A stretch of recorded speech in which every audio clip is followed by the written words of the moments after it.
334페이지 12 사람의 발견 가능성부터 하도록 하겠습니다. 사람의 발견 가능성. 들어오셔야 되는데. 네, 빨리 오세요.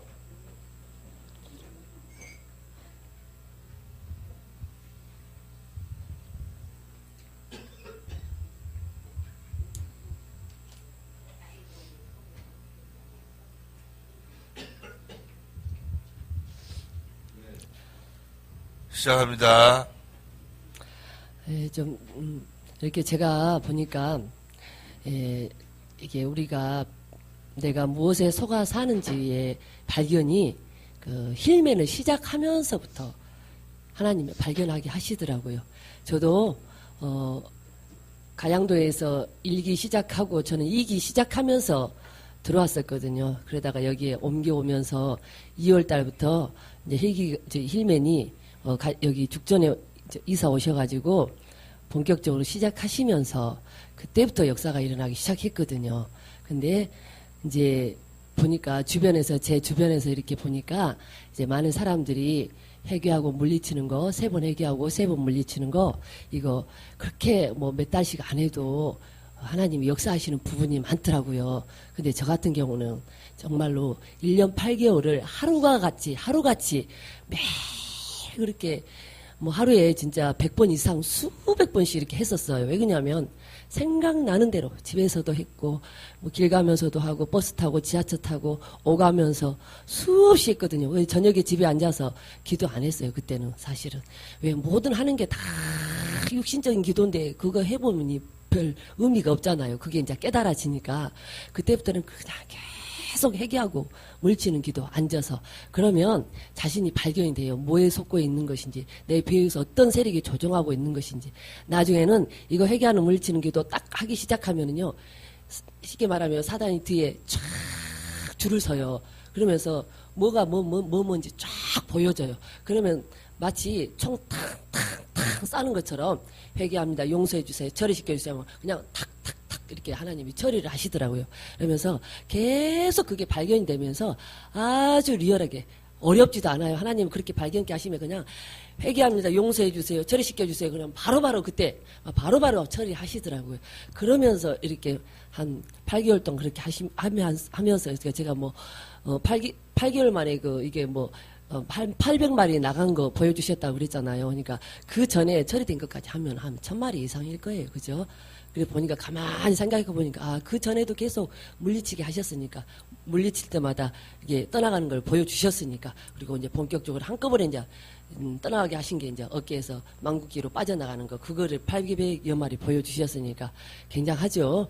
그러니까 우리가 하여간 머리끝부터 발끝까지 이게 처리받지 않으면 다 그것들에게 조종받아서 사는 삶이라고 보시면 되겠습니다. 그러니까 우리는 하나님으로 살지 않으면 그것들로 조종받은 삶이라고 보시면 됩니다. 그러니까 하루 이틀 해가지고 되는 건 아니고요. 안 되는 사람은 하여간 그 발견돼서 보여지고 처리될 때까지 하셔야 됩니다. 저 아는 어떤 분 같은 경우에는 그거 시킨 지 한 며칠 만에, 왜 그냐, 그분은 기본적으로 굉장히 이걸 사모하시는 분이에요. 근데 오지를 못해가지고 그렇게 안타까워 했었는데, 이제 통신으로 하면서 거의 하루 종일 이걸 시간 나는 대로 듣는데요. 목사님 설교도 들어가서 듣고, 힐맨 있잖아요. 사기 시작할 때부터 계속 올라오는 내용을 계속, 요즘은 그거 듣는 재미에 너무너무 감사한다 그러더라고요. 그러니까 이분은 역사를 좀 하나님이 빨리 하시더라고요. 그러니까 사모하는 마음이 있으면 하나님이 그만큼 하십니다. 이게 중요한 거 우리가 하나님의 앞에서 얼마나 사모하는 마음이 내가 세워지고자 하는 그 마음이 참 중요하다는 겁니다. 그래서 사모하는 마음이 있을 때 하나님이 하게 하셔요. 이렇게 사모하는 마음이 있으신 분들은 또 하나님이 그렇게 빨리빨리 이렇게 하게 하시는 부분을 보게 됩니다. 시간 오래 끌지 않으시고요. 예, 시작하도록 하겠습니다. 134페이지 12번 사람의 발견 가능성 함께 1번 함께 읽도록 하겠습니다. 우리는 위에서 인간과 사람을 구분해야 할 필요성이 있다는 사실을 확인했다. 인간의 개념은 자연과의 관계에서 자연의 한 부분으로 자연 안에서 생존하고 번식하고 다스리며 공동체를 만들고 자연 안에서 자신의 창조적인 능력을 발휘하여 자신만의 문화적 공간을 만들며 자신을 세우는 존재라고 할 수 있다. 호모 사피엔스든 호모 파보든 모두 여기에 포함된다. 이때 말하는 인간이란 한마디로 이성적인 인간이다. 이런 인간은 자연 안에서 사는 존재이며 자연을 만나는 존재이다. 그러나 이렇게 자연을 만나는 방식으로 과연 하나님을 만날 수 있는가? 하나님은 자연을 창조하셨지만 하나님 자신은 결코 자연과 동일시될 수 없다. 그래서 자연 안에서 더 정확하게 말하면 자연과 관계하는 방식으로 인식과 대상과의 관계, 창조주를 만날 수 있다고 생각하는 것은 처음부터 잘못된 말이다. 자연을 신이 만들었으면 그 자연 안에서 신을 찾을 수 있다고 믿고 있는 범신주의 논리는 정신의 착각임이 분명하다. 네, 심리는 자연과 관계하고 심령은 하나님의 영과 관계하는 겁니다. 그 부분을 말하고 있습니다. 그러면서 여기서 이게 좀 어려운 단어들이 나오죠. 범신주의. 이거는 뭐냐 그러면 모든 것 하나하나에 신들이 있다고 생각하는 겁니다.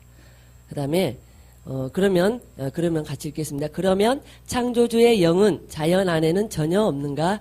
창조주는 자연과 완전히 무관한 초월주의의 하나님인가? 확실히 범신주의와 초월주의는 서로 반대되는 입장이다. 그런데 하나님이 과연 초월적인 하나님인가 범신주의의 하나님인가 하는 논쟁은 논리의 싸움이라고 할 수 있는데 둘 다 하나님을 인식의 대상으로 세우고자 하는 그릇된 전제에서 나오는 정신의 착각일 것이다. 여기서 초월주의도 우리 인간에게 주어진 어떤 전통적이나 관습, 구속을 무시한 자연 속에서 어떤 새로운 기쁨을 찾고자 하는 그런 부분을, 그러니까 하나님을 초월해서 하나님 없이 어떤 자연에서 자기가 원하는 어떤 기쁨을, 자기의 만족감을 찾고자 하는 그런 부분을 초월주의라고 합니다. 그러면서 왜 피조물인 인간이 창조주를 범신주의 또는 초월주의라는 카테고리에서 인식의 대상으로 삼을 수 있는가? 그래서 범신주의와 초월주의에서 나오는 하나님은 살아계시는 하나님 자신이 아니라 하나님에 대한 인간의 생각이다. 그것은 하나님에 관한 인간의 생각이지 하나님 자신이 아니다. 말씀하실 거 있습니다.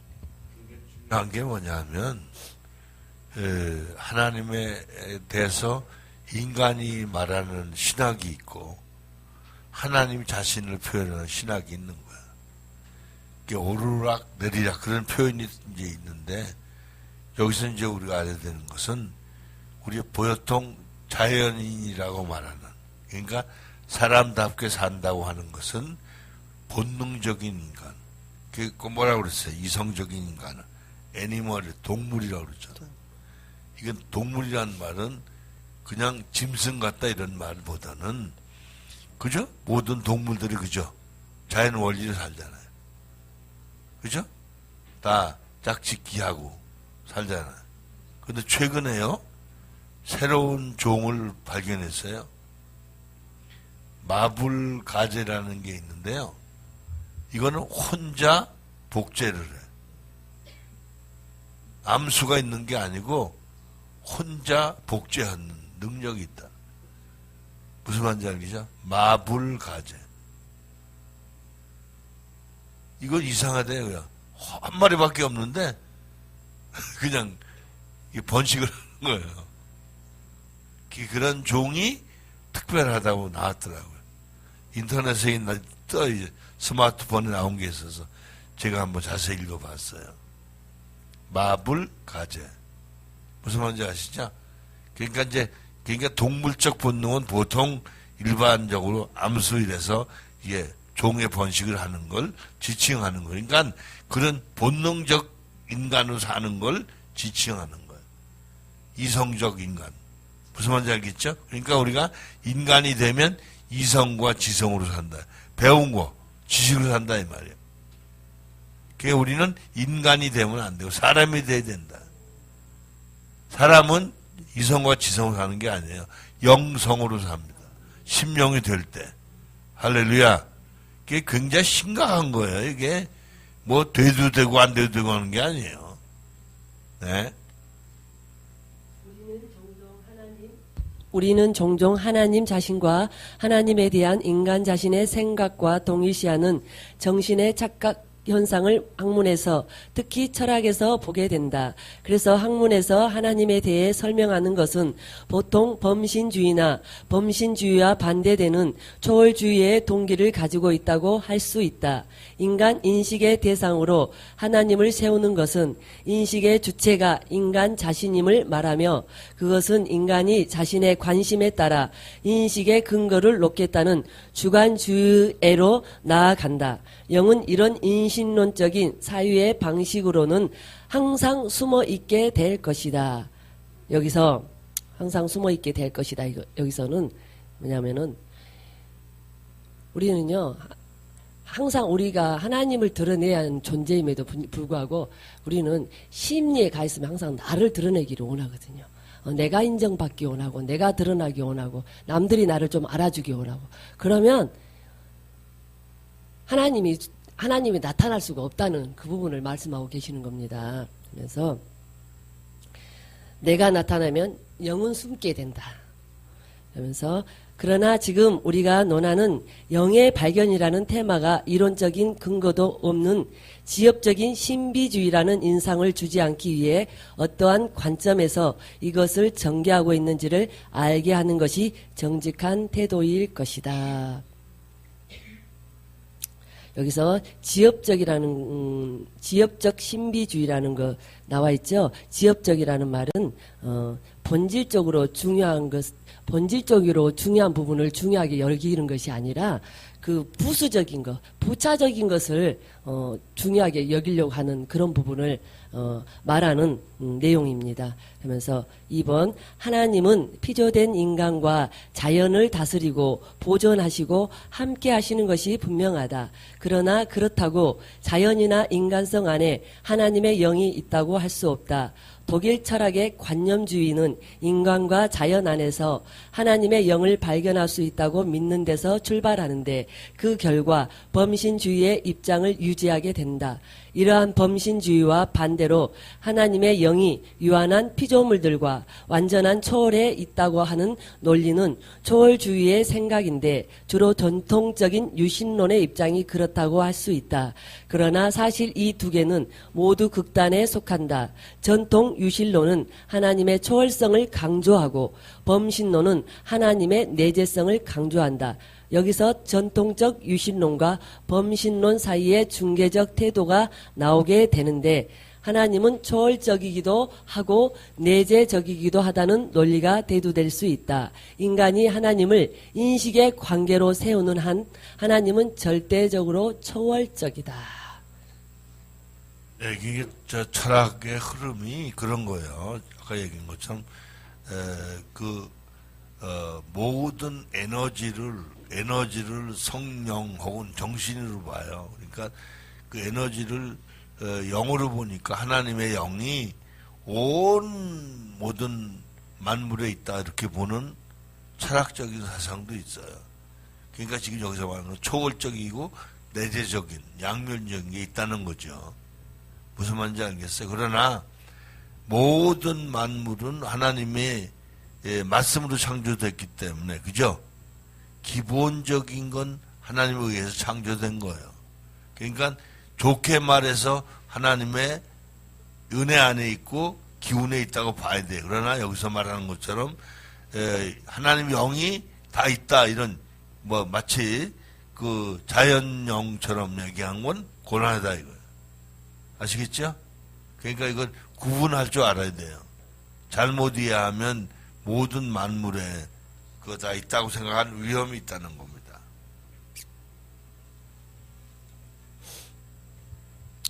그러면서 넘어갔죠. 네, 하이데거의 철학에서 보았듯이 인식의 관계에서는 피 안의 세계란 오직 무로밖에 존재하지 않는다. 그렇다고 하나님은 우리 인간과 전혀 무관한 초월적인 존재는 아니다. 신학자들이 말하는 대로 고백의 관계에서만 하나님은 실제하신다. 단적으로 말해 하나님은 인식의 하나님이 아니고 고백의 하나님이다. 우리는 자신의 고백에서 비로소 하나님의 실제성을 체험하게 된다. 만약 학문이 철학이든 신학이든 하나님 애로의 고백과 관계없이 하나님을 만나게 된다면 그것은 하나님에 대한 인간의 생각이지 하나님 자신은 아니다. 이런 의미에서 우리는 먼저 하나님에 대한 인간의 생각과 하나님 자신을 구분할 줄 알아야 한다. 전자는 인간이라면 누구나 그가 철학자든 신학자든 지식인이든 무식한 자든 여자든 남자든 다 가질 수 있을 것이다. 그래서 이러한 하나님에 대한 생각 때문에 종교, 인륜, 윤리가 나왔고 규범이 세워졌다. 그러나 궁극적으로 이러한 생각에서 세워진 종교나 학문들은 우상 숭배의 가능성을 너무 많이 가지고 있다. 성경의 기록대로 하나님을 섬기는 것이 아니고 자기 배를 섬기는 것이다. 창조주 하나님이 인간과 자연을 창조하셨다면 창조주는 피조물과 본질이 분명히 다르다. 그러면서 동시에 피조물과 함께 하신다. 계속 읽을까요? 여기에서 두 가지의 전제가 성립된다. 창조주는 피조물과 본질이 다르면서도 피조물과 함께 하신다는 전제이다. 이 두 가지의 전제를 학문적으로 풀어보면 편재 신론이 되는데 편재 신론은 범신주의의 한 형태이다. 편재 신론은 범신주의의 한 형태이다. 이거는 신과 우주를 동일시한다는 겁니다. 그다음 범신론이라고 범신주의 한 형태라고 그랬는데 이거는 신과 우주를 동일시한다는 뜻입니다. 그렇지만 또한 편재신론이 범신주의와 차이가 나는 것은 이걸 제가 독일어로 찾아봤는데 잘 이게 안 되더라고요. 예, 인이라는 전치사에 사용해서 그 의미가 상당히 차이가 난다고 할 수 있다. 범신론이 하나님은 모든 것이다 라는 명제에서 출발한다면 편재신론은 모든 것은 하나님 안에 있다라는 명제에서 출발한다. 여기서 안이라는 말이 주는 뉘앙스는 단순히 자연과 하나님이 동일시 될 수 없다는 것을 암시해 주는 것이다. 바꾸어 말하면 하나님이 만물 안에 있는 것이 아니고 반대로 만물이 하나님 안에 있다는 것이다. 만물이 하나님의 창조물이기 때문에 하나님 관계에서만 비로소 창조의 의미가 현재적일 수 있다는 말이다. 이 말은 만물이 하나님과 관련될 때만 비로소 존재의 의미를 가진다는 관점이다. 이 편재신론의 관점에서 하나님의 편재성을 보게 되는데 이 편재성은 하나님의 초월성과 하나님의 내재성을 모두 함축하고 있다. 만약 우리가 하나님의 실제성과 관련하여 범신주의와 초월주의, 편재신론주의라는 세 가지의 범주 가운데 하나로 설명해야 한다면 부득불 편재신론으로 설명할 수밖에 없다. 그러나 편재신론도 하나님의 실제성을 설명하기에는 많은 한계를 안고 있다는 것은 부인할 수 없는 사실이다. 이 편재신론의 관점에서 하나님의 실제성을 설명하는 현대 사상가들은 부버, 쇠러, 브룬너, 오트, 몰트만 등을 들 수 있다. 그리고 모든 것이 예수 그리스도를 통해서만 이해되어야 한다. 게이바르트의 기독론 신학도 따지고 보면 편재신론적인 면이 전혀 없다고 할 수 없다. 네. 그래서 우리는 우선 이러한 관점을 배척하지 않으면서 하나님의 영과의 만남을 생각해 보기로 한다. 또 한 가지 분명히 해야 할 것은 자연을 창조하신 하나님은 자연과 동일시될 수 없다는 것이다. 그렇다고 자연을 초월해 있는 초월적인 하나님은 결코 아니다. 그러면 하나님은 어떤 하나님인가?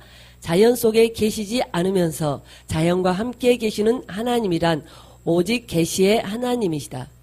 즉 자연을 만드신 창조주 하나님이 자신을 계시하지 않으시면 우리 인간은 결코 하나님을 만날 수 없다. 자신을 드러내시는 하나님이 아니라면 우리는 결코 그분을 만날 수 없다. 이때 자신을 드러내시는 하나님이라는 것은 말씀이 가지는 근원적인 성격을 가지신 하나님이라는 것을 알 수 있다. 말씀이란 항상 말을 거는 성격을 가진 인격이나 정신을 말한다. 그래서 하나님은 말씀으로 자신을 드러내는 정신, 인격이시다. 이런 인격을 인간이 어떻게 만날 수 있는가? 그래서 우리는 신앙을 말하지 않을 수 없다. 신앙은 확실히 자신을 드러내시는 하나님의 계시에 대한 인간의 응답이 분명하다. 그래서 우리는 신앙으로 하나님의 실제성을 말해야 하며 신학은 이러한 신앙을 사유하는 논리가 되어야 한다. 하나님이 계셔도 우리에게 계시하지 않으시면 인간으로서는 결코 하나님을 만날 수가 없습니다. 그렇죠? 자, 우리가 하나님을 만난다는 것은 정말 특별한 은혜 가운데 살고 있다는 것을 다시 한번 깨닫게 됩니다. 3번, 인간은 하나님의 실제성을 오직 고백으로 만나게 된다. 여기서 잠시 저와 여러분이 좀 헷갈리는 부분이 있어요. 실제성, 아이의 실제성과 어이의 실제성이 있습니다. 네, 아이의 실제성은 그냥 하나님이 그냥 계시는 그 자체를 말하는 겁니다. 아이의 실제성은 그냥 하나님이 계시는 그 자체를 말하는 거고, 어이의 실제성은 그 계시는 하나님과 내가 생명적인 관계를 이루는 실제성을 말하고 있습니다. 여기서 말하는 고백은 우리가 보통 상식적으로 생각하는 비과학적이고 개인적이며 신화적인 주관성에서 나온 임의적인 판단이라는 의미가 결코 아니다. 고백은 인간의 인식으로 도저히 잡히지 않는 창조주가 비인격적인 존재가 아니라는 뜻밖에도 인격적인 존재라는 데서 오는 피조물과 창조주의 절대적인 본질의 차이를 자각하는 데서 일어나는 유한한 나의 실제성의 의식이다. 하나님이, 여기서 실제성이라는 거예요. 하나님이 살아 계시다고 생각하는, 하나님이 살아 계셔. 그 실제성을 말하는 겁니다. 그러면서 내가 있나이다 라는 말은 내가 실제한다는 말과 동일하다. 이것은 인간 자아가 창조주의 내가 있노라를 의식하고 그분의 인격적인 사랑에 놀라면서 유한한 자아가 스스로 자신을 의식하는 존재의식이다. 이 고백은 오직 창조주가 자신을 주실 때 그 주시는 자신을 받는 신앙에 의해서만 생기는 자아의식이다. 이 고백으로 창조주의 영을 만나는 것이다. 고백은 하나님과의 실제 만나는 생명적인 관계가 이루어지는 그 고백을 말하고 있습니다. 그래서 이 고백이 생기기까지 인간은 아직 사람이 아니고 단지 인간일 뿐이다. 인격이 아니고 이성적 존재로 존재할 뿐이다. 데카르트 식으로 말하면 오직 생각하는 존재로서의 인간일 뿐이다. 인간이 생각한다면 무엇을 생각하겠는가? 데카르트의 생각하는 나는 창조주를 만나기를 희망하는 원초적인 인간의 존재의식을 향한 갈망이다. 이런 점에서 F. 에브너가 나는 원한다가 나는 존재한다와 나는 생각한다의 근거이다 라고 말한 것은 옳은 말이라고 할 수 있다. 나는 생각한다는 말은 창조주 앞에 존재하고 싶은 심리가 반영된 정신의 아사현상이다.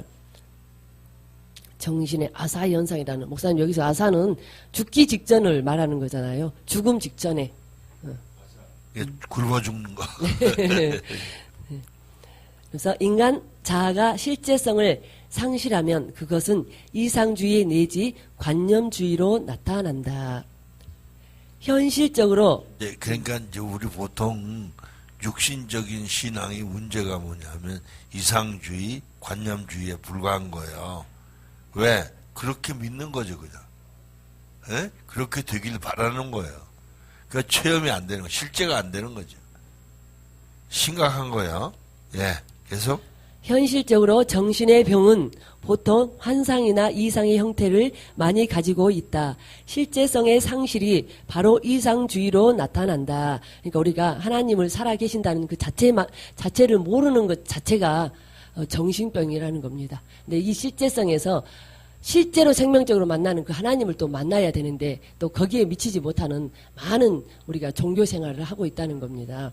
그러면서 따라서 데카르트의 코기토는 현대인의 인간 자아가 창조주를 못 만나면서 정신의 병에 걸리기 직전에 나오는 병적 증세로 이해될 수 있다. 관념을 꿈꾸는 자는 창조주를 만나지 못해 존재의 굶주림으로 뒤틀리는 자아의 병에 걸려 있음을 말해준다. 창조주를 만나지 못해서 정신의 병으로 죽는 존재가 바로 인간이다. 인간이라는 개념은 지금 죽을 병에 놓여 있는 병자의 개념이다. 그래서 하이데거는 바로 이런 인간의 한계 상황을 죽음이라고 폭로했다. 키에르케고르가 죽음에 이르는 병을 말한 것은 바로 이런 관념주의적인 자아의 환상에서 서서히 미쳐가는 인간 자아를 고발한 것이다. 인간이라는 개념은 이미 창조주 앞에서 창조주를 만나지 못하여 미쳐 죽어가는 인간 자아를 가리키는 것 외에 다른 의미가 없을 것이다. 심각한 얘기죠. 네. 그러니까 지금 거의 사람들이 착각하고 사는 거야. 요즘 우리가 북쪽에서 온 여러 가지 응원단이나 무슨 사절단 또 음악하는 사람들 문화예술단 왔잖아요. 그래서 우리 두 가지가 있더라고요. 어떤 분들은 아주 굉장히 꿈에 부푼 얘기를 하고, 그죠? 그럴 수 있어요. 그런데 어떤 사람들은 완전히 기만이다. 그래서 일본 아베 수상은 미국하고 빨리 군사훈련 시작해라. 그러질 않나. 또 미국에서는 이거 다 쇼맨십 하는 거 아니냐. 근데 그거는 왜냐하면 공산주의라는 게 원래 그렇거든요. 말하고 행동은 다른 거예요. 속이는 거 그 사람들은 기술로 아니까. 그러니까 이게 이제 하나의 사상에 대한 서로 이해가 다른 건데, 이게 참 인간은 믿을 수도 없고 안 믿을 수 없고 이게 인간 관계예요. 무슨 말인지 알겠죠? 근데 우리가 신앙을 하나님과 우리 사이를 그렇게 믿으면 안 되잖아요. 예? 이게 다 병적이라는 거예요, 인간은. 사람이 되지 않으면, 사람이 될 때만 내주 내재 하셔서 그 하나님과 인격적 교제. 그러니까 인간은 인격적 존재가 아니고, 예? 이성과 지성을 가진 하나의 인간적인 존재라는 거예요.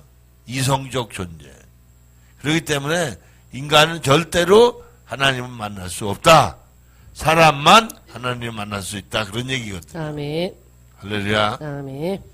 우리가 참 자아로 살아야 되는 것을 말씀하고 계십니다.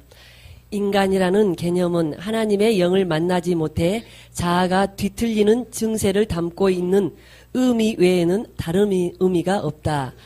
그래서 인간은 반드시 죽는다. 인간이 인간인 이상 사실은 정신의 병으로 죽는다.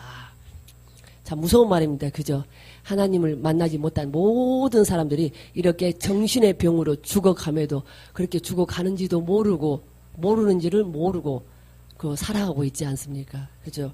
자기가 스스로 만든 이상적인 세계에 갇혀서 스스로 나오지도 못하고 실제성을 잃고 몸부림치다가 결국 진리를 보지 못하고 정신의 병으로 죽는 존재가 바로 인간인 것이다. 그래서 인간은 하나님의 진노의 대상이다. 인간의 본질이 자기를 스스로 세우는 존재로 존재한다면 어찌 창조주 앞에서 살기를 바라겠는가. 이런 점에서 인간은 창조주의 저주의 대상이다. 그러니까 저와 여러분이 우리 생각에서 빨리 탈피를 이루어야 됩니다. 우리 육신에 매몰된 삶에서 빨리 나와야 됩니다. 그렇지 않으면 우리가 하나님의 저주의 대상이라고 여기서도 이렇게 이야기를 하고 있습니다. 저주가 우리가 보통 생각하는 저주를 받는 게 아니라 자유하지 못하는 그 자체가 저주입니다. 아멘. 사람이 되면 완전히 자유할 줄로 믿습니다. 아멘. 할렐루야?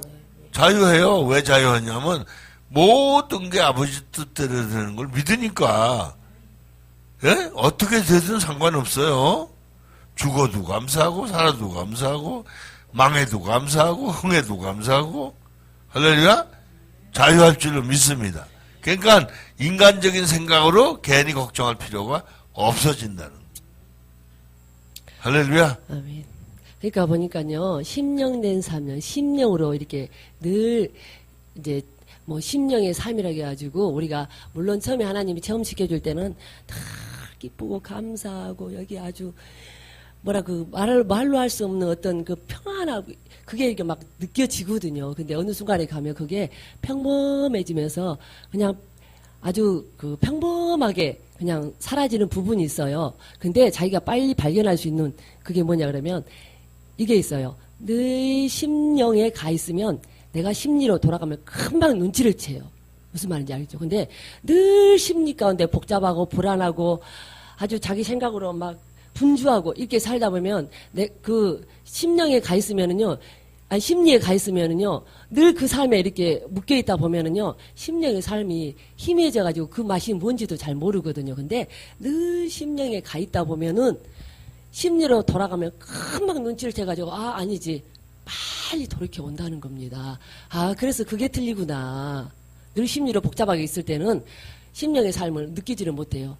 그 맛을 거의 못 보니까 그 느낌이 어떤 거라는 것도 잘 모르는데 이제 심령의 삶을 느끼고 그게 좀 평범하게 이제 사라지다 보면 물론 심리로 갈 때도 많습니다. 근데 그 갈 때 금방 눈치채고 근데 이 심령의 삶이라는 게 이렇더라고요. 그전에는 이게 여기에서 이게 내 혼이 그렇게 하면 육신으로 가는 건데 심리로 가는 건데 이렇게 생각을 줘요. 그러면 빨리 돌이키는데 지금은 이거하고 상관없이 이게 이성하고는 상관없이 그냥 여기에서 바로 사인이 와요. 내가 심리로 돌아가면 여기 안 거치고 여기 바로 알아지는 부분이 있어요. 그래서 그게 틀리구나. 또 그게 알아지더라고요. 그래서 우리가 늘 심령 중심의 삶을 살기를 그것만이 생명이라고 하셨으니까요. 그렇게 살기를 소망하며 달려가야 될 줄 믿습니다. 그래서 인간은 반드시 죽는다. 우리가 인간이라고 고집하는 한 우리는 이성의 인과율에 따라 자연을 섬기다가 창조주 없이 자신을 스스로 세우면서 죽을 것이다. 우리가 인간이라고 생각하는 한 우리의 사유방식에 따라 결국 창조주를 알지 못하고 혼자 외롭게 죽을 것이다. 왜냐하면 인간이라는 개념은 본질적으로 자연과 관계하는 개념이기 때문이다. 인간의 삶은요, 이게 뭐라 그러세요?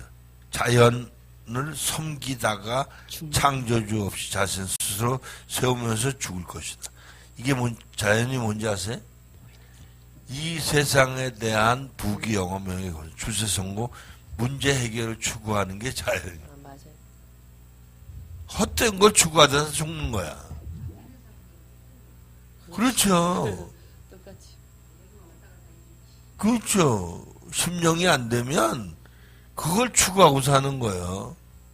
무슨 말인지 알겠죠? 그 귀신이 우리를 속이는 방법이 그거예요. 그 여러분이 자기 생각에 매여 있잖아요. 자기는 간단히 자기 생각에 매여 있는 줄 아는데 사실은 자기 그 몸에 혹은 머리에 귀신이 꽉 잡고 있는 거예요. 수백 마리, 수천 마리가 딱 잡고 있으면 거기서 자유를 못하는. 그래서 우리 회개하고 대적에 물리시자는 거지. 이건 등식 공식을 말하는 게 아니에요. 할렐루야. 아멘. 이게 참, 자연을 섬기다가 창조주 없이 죽는다. 아유, 심각한 거예요. 그 자연을 섬기는 게 뭔지 아는데, 육신적인 욕망이 다 자연이에요. 알겠어요? 그건 당연한 줄 알거든요. 육신을 가진 인간은. 그렇잖아요? 뭐라고 그래요? 배고프면 먹어야지. 추우면 입어야지. 그거 자연적인 거거든요. 예. 그렇다. 자연이 우리를 구원해 준다면 우리는 살 것이다. 그러나 자연이 인간을 구원해 주지 않으면 인간은 죽는다. 호모 사피엔스가 무슨 의미가 있겠는가? 자연과 관계하는 한 인간은 죽는다. 그래서 인간이 이성적인 존재로 남는 한 인간은 창조주의 영과 만나지 못하고 결국 죽을 것이다. 인간이란 말은 창조주의 영을 만나지 못하고 죽을 존재라는 의미 외에 달리 무슨 의미가 더 있겠는가? 인간이란 말에는 무를 직면하고 서 있는 전혀 소망 없이 죽음에 대한 불안으로 하루하루를 살아가는 존재 이외에 다른 아무 의미도 없다. 그래서 우리는 인간인 한 반드시 죽는다. 네, 며칠 전에 일본에서요. 잠깐 그 눈이 너무 많이 와서 뭐 1m 30cm 이상 와가지고 차에서 어떤 내외가 추우니까 이거 엔진을 틀어놨어요. 그런데 자동차 그 가스가 안으로 들어가가지고 두 부부가 죽었어요. 그게 왜냐하면 현실적으로 추우니까 안 켜놓을 수도 없어요. 안 켜놓으면 죽잖아요. 그러니까 뜨뜻하게 하려고 켜놨는데 가스 중독으로 죽었다. 인간이 그렇게 어리석은 거예요. 그런데 얘기를 들어보니까 차 뭐 수없이 막혀가지고 그 주변에 사는 사람들이 그래도 뭐 어떤 사람들은 그냥 그 눈에 갇혀있을 때 그래도 먹을 걸 만들어다 줬대요. 근데 그 사람들은 너무 깊숙이 들어갔던 거예요. 못 나오고 죽었더라. 근데 우리가요, 인간이 이 세상에 그냥 괜히 그 어둠에서 이게 묻혀 살다 죽는 거예요. 여러분, 헛된 고민하면서 사는 거예요. 에?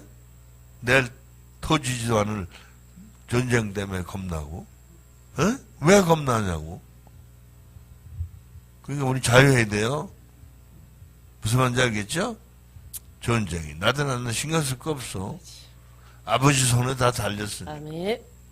할렐루야. 아멘. 우리는 완전히 자유하고 삽시다. 아멘. 왜? 결과적으로는 어떤 모습이 됐든 죽는 거예요. 근데 우리는 죽는 게 아니고 천국으로 가는 거예요. 아멘.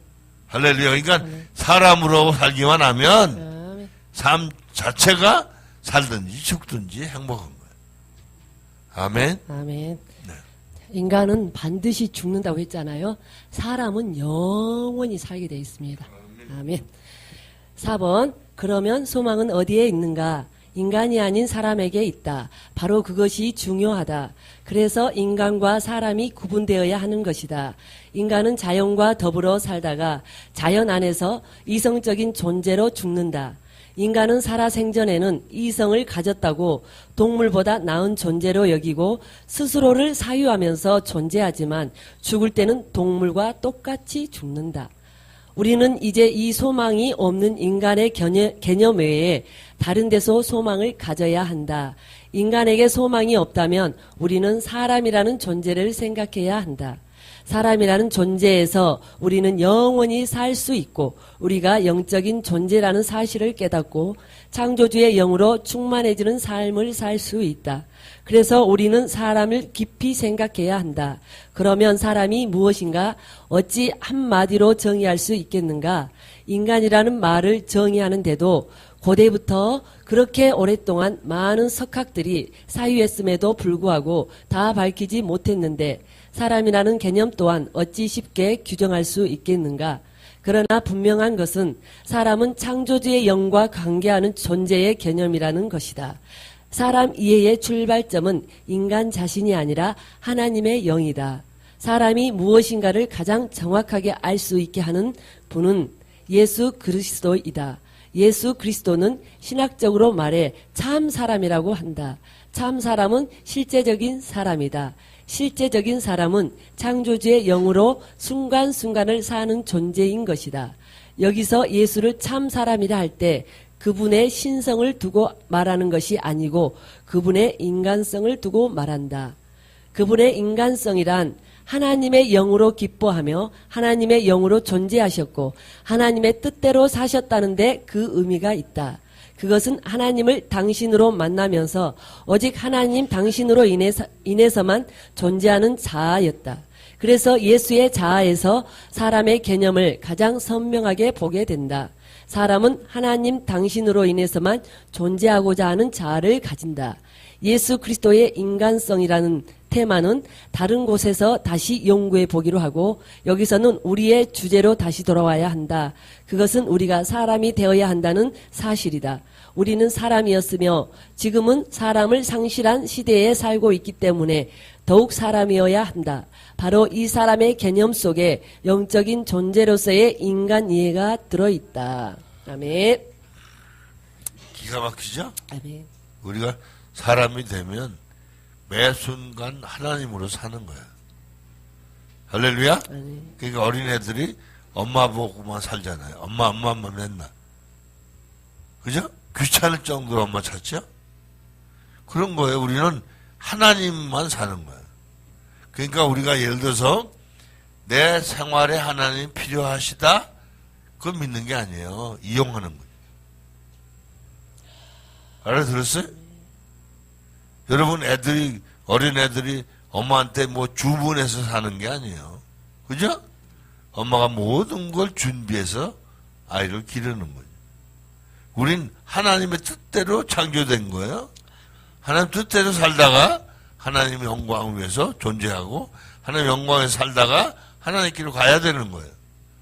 할렐루야. 아멘. 그러니까 여러분의 삶의 잘못된 인식과 이해를 다 버려야 돼요. 여러분이 이해하는 삶이 사는 게 아니에요. 알아듣겠죠?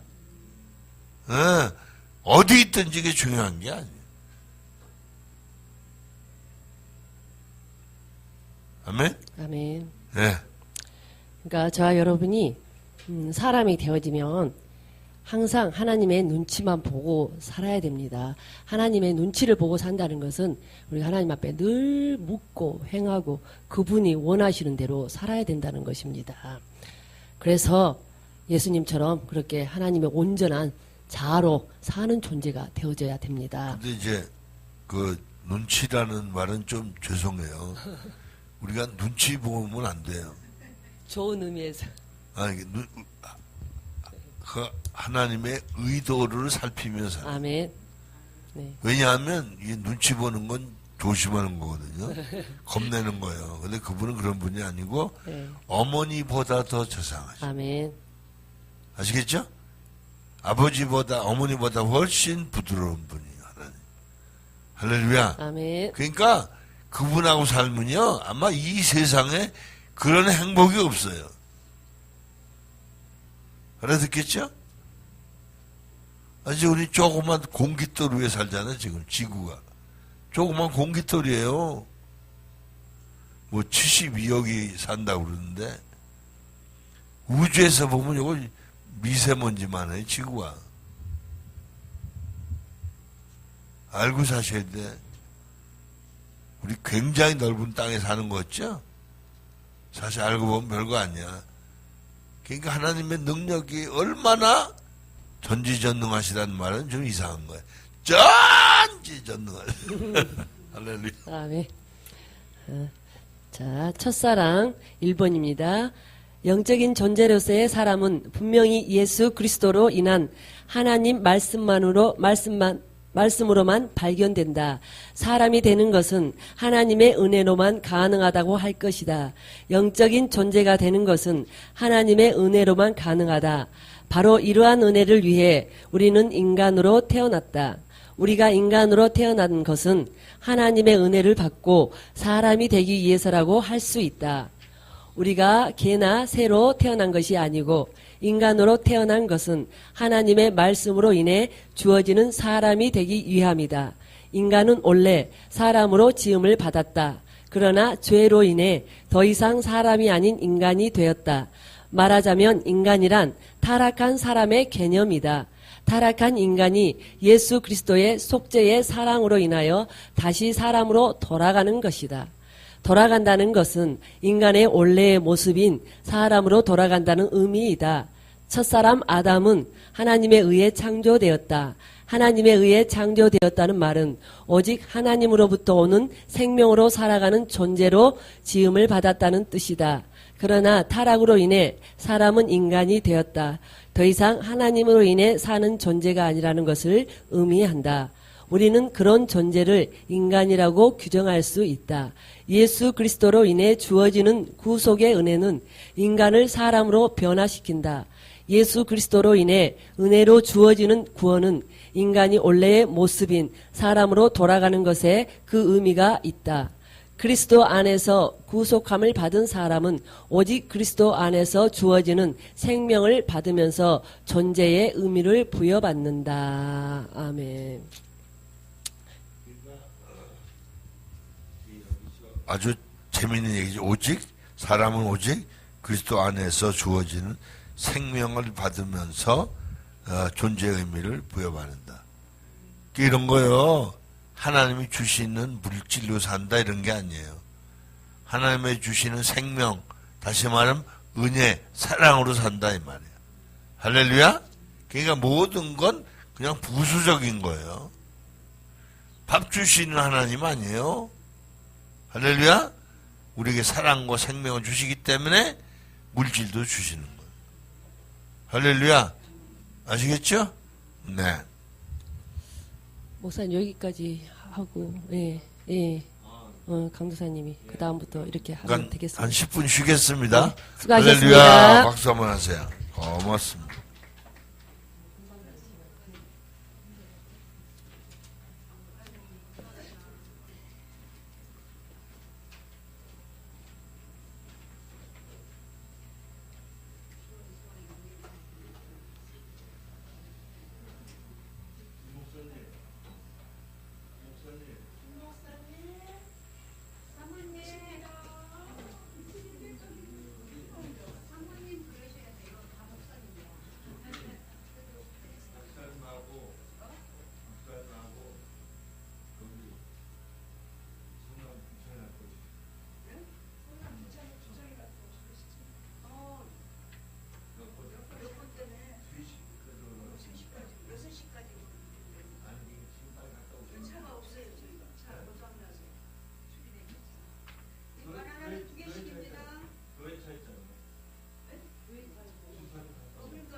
이제 들어앉으세요. 마지막 시간입니다. 빨리 오세요.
다시 제가 기도하면서 영적 존재 에로의 인간학 페이지는 142쪽에 네모칸 2번입니다. 자, 찾으셨죠? 예, 아버지 하나님, 2월달 우리 4기 힐링과 멘토 오후 시간 마지막입니다. 지적인 지식이 우리에게 부족해서 그 그라마를 우리에게 만들어 주시려고 이렇게 영성 스쿨에 저희들을 오게 하신 것 감사함을 돌려드립니다. 참으로 이것이 얼마나 귀하고 소중한 것인지를 속히 알아챌 수 있는 날이 오기를 소원합니다. 꼭 그러한 날이 아버지의 계획 가운데에 있어지게 도와주시되 받아들이는 우리가 놓치지 아니하고 꾸준히 참석함으로 주시고자 하는 그 은혜 속에 속히 들어가서 귀한 열매를 내 것으로 만들어 드릴 수 있는 귀한 하나님의 자녀들이 될 수 있도록 이 시간 정신 차릴 수 있도록 도와주시옵소서. 예수님의 이름으로 기도하옵나이다. 아멘. 자, 두 번째부터 읽겠습니다. 소리내서 읽겠습니다. 시작. 타락한 인간은 나름대로 스스로 사람이 되고자 애를 쓴다. 잃어버린 생명을 다시 찾기 위해 나름대로 스스로를 나타낸다. 이 노력은 창조주를 향하는 노력으로 구체화된다. 인간은 사실 타락한 사람으로서 본질적으로 창조주를 그리워한다. 즉 창조주 앞에서 존재하려 하는 욕구를 가지고 있다. 이 욕구는 철학함으로 혹은 사유함으로 나타난다고 할 수 있는데, 그래서 인간은 철학하는 존재인 것이다. 철학함이란 근원적인 본질을 향한 인간 정신의 동경과 같은 형태로서 이것 때문에 철학이 생기고 철학과 종고가 생겨나고 여러 다른 학문들이 세워지게 된 것이다. 철학이란 타락한 인간이 창조주 앞에서 존재하려는 욕구의 표현이다. 타락한 사람 즉 인간이란 본질적으로 철학하는 존재이다. 철학이란 근원으로 다시 향하려는 타락한 사람의 정신의 자기 표현이다. 인간의 철학함이 가지는 의미가 그렇다면 이 노력은 인간 자신에게는 전혀 의미가 없는가? 철학이라는 학문은 필요 없는 학문인가? 그런 것이 결코 아닐 것이다. 철학 속에는 창조주를 그리워하는 인간 정신의 심리적 요구를 담고 있는데, 이 요구는 창조주와의 실제적인 만남을 통해 실현된다. 하나님의 실체성과의 인격적 만남이 없다면 철학은 하나의 단순한 요구, 즉 바램이 들어있는 하나의 이상이 논리적으로 표현된 이론에 불과하다. 바램이 들어있는 하나의 이상이 또 읽었네요. 바램이 들어있는 하나의 이상이란 바람직한 이상형이다. 하나님의 실제성과의 만남이 없다면 철학은 하나의 바람직한 이상에 불과하다. 참된 철학은 하나님의 실제성과의 만남에서부터 시작된다. 참된 철학은 하나님에 관한 인간의 사유가 아니라 하나님의 실제성이 인간의 사회를 통해 언어로 표현되는 것이다. 하나님이 인간의 언어로 자신을 구체화시키는 것이 참된 철학이다. 하나님이 자신을 인간의 언어로 나타내는 존재를 우리는 실존이라고 부른다. 그래서 참된 철학이란 인간 실존과 함께 주어지는 실존 이해를 적절한 개념으로 발전시키는 것이라고 말한 불투만의 생각도 음미해 볼만하다. 인간 실존이란 죄로 인해 부패해져 버린 인간, 즉 사람을 두고 말한다. 이 실존을 신앙에서 생각하며 창조주와의 관계를 연구하는 학문이 참된 철학의 사명이 될 것이다. 여기서 우리가 알아야 될 거는 왜 이거 복잡하게 철학을 공부하나 이렇게 생각하기 쉽거든요. 어떤 분이 그러더라고요. 제가 이 두 가지 책을 얘기했더니 학문이 뭐 필요하냐, 이거 성경이면 되지. 근데 성경보다 더 뛰어난 게 있대요. 요즘 직접 하나님 말씀을 받는 데나. 그래서 그게 이 성경보다 더 또 새로운 성경이라고 얘기하더라. 그 내가 위험하다 그렇게 말하면 위험하다. 성경이 완전 계신데 다른 게 있다면 그건 위험하다. 아멘. 자기네들은 직접 받는데요. 근데 뭐 문자 보내온 거 쭉 읽어보니까요. 그 뭐 성경도 여기저기 잘 인용을 했고 내용으로는 그럴듯해요. 그래서 제가 그랬어요. 이것은 설령 하나님께서 주신 말씀이 하더라도 이거는 일종의 경고 메시지에 불과하지 진리를 선포하는 건 아니다. 이거 구분해야 된다. 뭐 그래서 한참 얘기를 했습니다만은 참고하세요. 예. 네. 제가 이제 그 심령이 똑바로 더 명확히 되기 이전에는 이 철학이란 부분이라든지 이런 뭐 사유함 이런 용어가 그렇게 좀 귀하게 여겨지진 않았어요. 근데 그 심령이 된 이후에는 이런 과정들이 있었기에 철학도 연구하고 뭐 여러 가지 철학이란 것 인생관, 세계관 이런 걸 연구하는 거잖아요. 또 인간에 대해서 연구했고. 그러니까 저희 친구한테 한 번은 제가 영과 혼과 몸에 대해서 문자를 보냈더니 야, 나 철학 싫어. 이렇게 나오는 거예요. 그러니까 세상 사람들은 나름대로 뭐 세상에서 공부했다고 하는 사람들은 그 사람들은 이런 영과 혼과 몸에 대해서 인간에 대해서 얘기를 하면 무조건 다 철학으로 이렇게 붙여요. 철학적인 거라는 거예요. 하나님이랑 아직 모르는 상태에서 그렇게 얘기를 한 적이 있었습니다. 그래서 이게 과정이다. 우리가 하나님을 더 깊이 만나게 할 수 있는 그 사람들의 두뇌, 이성을 하나님께서 나름대로 그 사회의 부분들을 이렇게 자극시켜가면서 결국은 철학이라는 걸 통해서 또 하나님 만나게 하셨어요. 철학자를 통해서. 그 부분이 좀 생각났습니다. 자, 3번입니다. 자, 우리는 여기서 죄로 인해 전적으로 부패해버린 인간에게서 그러나 아주 순간적이지만 인간이 사람으로 창조되었음을 알 수 있는 하나의 희미한 흔적을 발견한다. 우리가 원래 사람으로 지음을 받았다는 증거를 타락한 인간 속에서조차 발견할 수 있는 것이다. 그 흔적을 소개하기 전에 이 흔적이 인간의 전적인 부패의 교리와 상충되지 않는다는 것을 말하고 싶다. 이 흔적은 인간의 자연성을 말하는 것은 결코 아니다. 왜냐하면 사실 이러한 흔적은 죄된 상태인 인간이 깨닫는 것이 아니라 그리스도로 인해 구속된 이후 자신을 돌이켜보면서 비로소 그것이 사람의 흔적이었음을 깨닫는 것이기 때문이다. 우리가 인간일 때에는 그것이 사람의 흔적이었는지 전혀 알지 못한다. 그러나 예수 그리스도로 인하여 구원받고 은혜로 주어지는 새로운 자아를 가지면서 그것이 사람의 흔적이었다고 말할 수 있는 것이다. 그러한 흔적들은 우리가 언어를 사용한다든지 비록 선을 행할 능력은 없지만 그래도 선을 생각하는 것에서도 찾아볼 수 있다. 필자는 여기서 그 흔적의 하나로 첫사랑을 생각해 본다. 첫사랑도 분명히 잃어버린 사람의 희미한 흔적 가운데 하나라고 본다. 우리는 우선 사람의 흔적인 첫사랑을 생각해 보기로 한다. 아멘. 네. 4번. 우리는 먼저 성경이 놀랍게도 처음이라는 말을 대단히 중요하게 여긴다는 사실에 주목해야 한다. 특별히 하나님과 피조물 그 가운데서 사람과의 관계에서 처음이라는 말은 아주 특별한 관계를 나타낸다. 처음 사람이었던 아담이 하나님 앞에서 특별했고 아담의 여자였던 하와 또한 아담이었던 사람에게는 특별한 존재였다.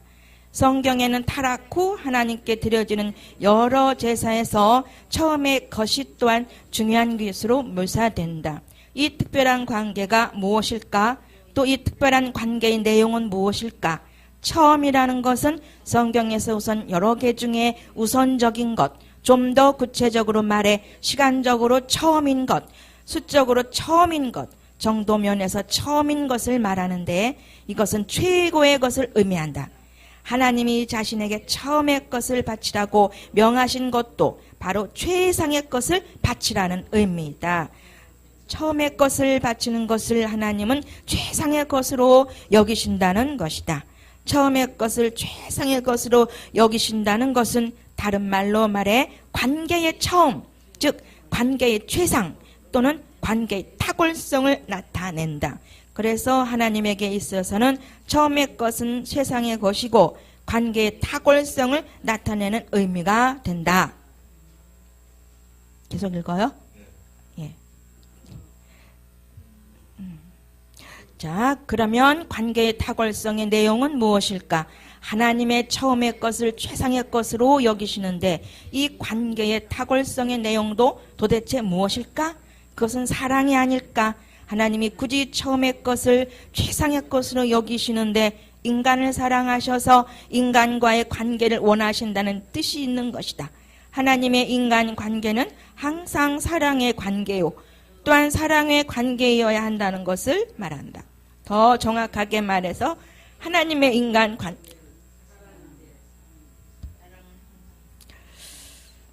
그 사랑은 항상 탁월한 사랑, 최고의 사랑을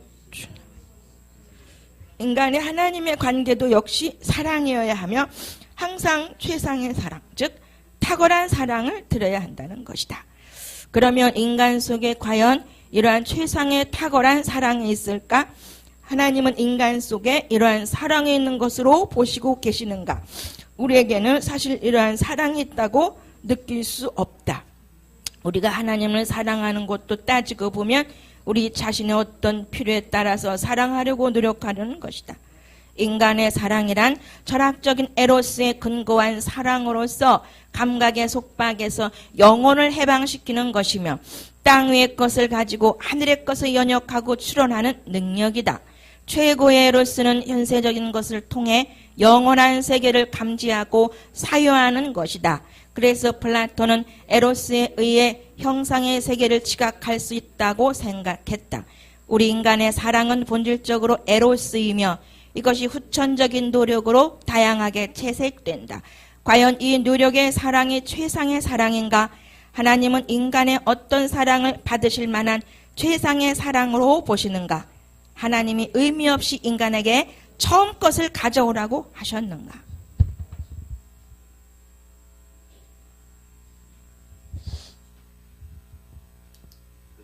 그냥 해요.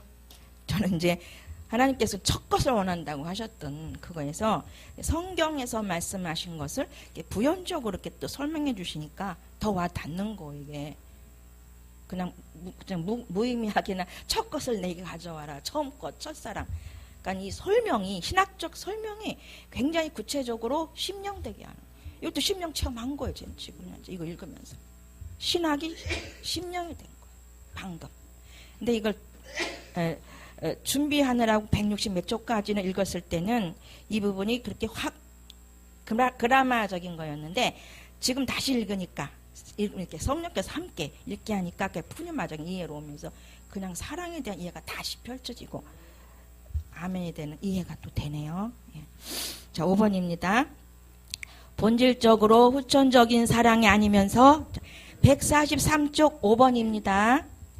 본질적으로 후천적인 사랑이 아니면서 그러나 에로스의 원형에 가까운 비록 순간적이지만 선천적이면서 가장 인간적인 사랑이 우리에게 있다는 것을 말해주는 사랑이 있다. 우리에게 한때 있었던 최상의 에로스란 무엇인가? 그것이 첫사랑이다. 사랑에는 부모의 사랑, 우정, 민족의 애와 연인들의 사랑 등 많은 종류가 있는데 이런 사랑들은 에로스의 본질이 무엇인가를 보여준다. 에로스는 인간이 자신을 상대 앞에 세우는 창조적인 노력으로 표현된다. 에로스와 아가페의 문제는 궁극적으로 자아의 문제이다. 에로스는 인간이 자기 자신을 상대 앞에서 세우는 노력으로 나타내지만 아가페는 인간과 하나님의 새로운 교제 방법으로서 오히려 자기를 상대 앞에서 부정하는 노력으로 나타낸다. 아가페는 하나님의 사랑으로 간주한다면 이런 아가페는 십자가에서 잘 표현되는데 거기에서는 하나님이 아가페의 주체이심을 보여준다.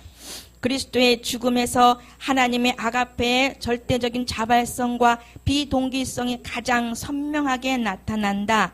에로스가 자신을 상대 앞에 세우려는 창조적인 노력으로 표현된다면 아가페는 반대로 자신을 상대에게 부정하는 정신으로 나타난다.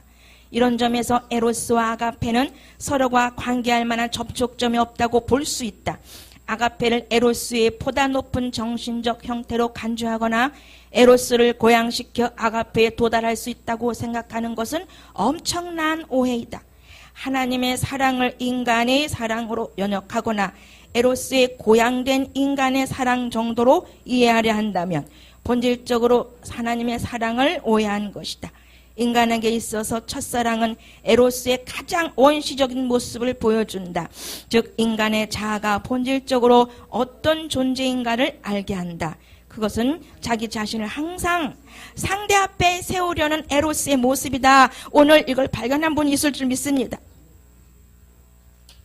아멘 하면 실제가 나타날 거예요.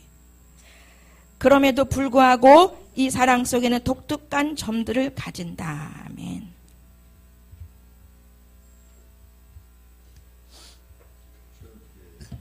근데 하나님의 사랑은 사실은 흉내낼 수가 없는 거예요. 아멘. 왜냐하면 이 세상엔 영원한 게 없거든요. 근데 하나님은 우리에게 영원한 걸 주시는 거예요. 그러니까 기가 영원한 게 뭐예요? 첫째, 영원한 생명이에요. 그 다음에 그 생명이 희구하고 살 수 있는 최고의 영원한 나라예요. 할렐루야? 아멘. 그리고 그 나라 안에서는 영생을 얻고 나라 안에서 영원한 사랑이에요. 기가 막힌 거죠. 이 영원한 걸 우리에게 영원토록 주시기 위해서 완전하신 하나님이 자신을 내주신 사랑이 아가페예요. 아멘. 근데 보통은 에로스는 어떤 거라서요? 자기를 상대 앞에 드러내는 거예요. 그러니까 무슨 말이에요? 자기가 누구 사랑하면 자기의 예쁜 모습을 보이려고 애쓰잖아요. 그 자기를 드러내는 거예요. 그죠? 그 자기를 세우는 거예요. 근데 이게 인간의 에로스적인 첫사랑도 그 하나님의 사랑의 흔적이라는 거죠. 아멘. 할렐루야? 아멘. 기가 막히지 않아요? 그러니까 이건 우리에게 그런 하나님이 사람의 흔적을 우리 인간에게 주셨다는 거예요. 아멘. 그 왜 인간이기 때문에 아멘. 인간만 사람이 될 수 있는 거예요. 아멘. 할렐루야? 아멘. 그러니까 근원적으로 말하면 우리 영을 지으신 이가 하나님이에요. 아멘. 구원하신 분도 하나님이에요. 할렐루야. 그러니까 우리 하나부터 열까지 머리털 하나까지 다 하나님 거예요. 그런데 우리는 지금 잘못 살아가지고 인간이 되면서 다 내 건 줄 알아. 내가 내 건 줄 알고 모두 소유도 내 건 줄 알고 심지어 자식도 내 건 줄 안다. 이게 엄청난 자기 모순에 빠져 사는 거예요. 그죠? 자기 사랑이 이게 보통 죄악이 아니에요. 그러니까 우리는 전적으로 하나님 사랑 안에서 하나님 정신으로 바뀌어져서 완전히 하나님 정신으로 살아야 될 줄로 믿습니다. 아멘. 아멘. 아멘. 계시록 2장에 보면 2장 1절로 7절에 보면 처음 사랑을 버렸다. 제가 여기 죽전에 올 때 하나님께서 제게 그러셨어요. 너 처음 사랑 버렸다. 첫사랑을 회복하라. 계시록 2장이 말씀을 주시면서 이게 좀 생각났어요. 그래서 어디서부터 제가 그것이 떨어졌는지,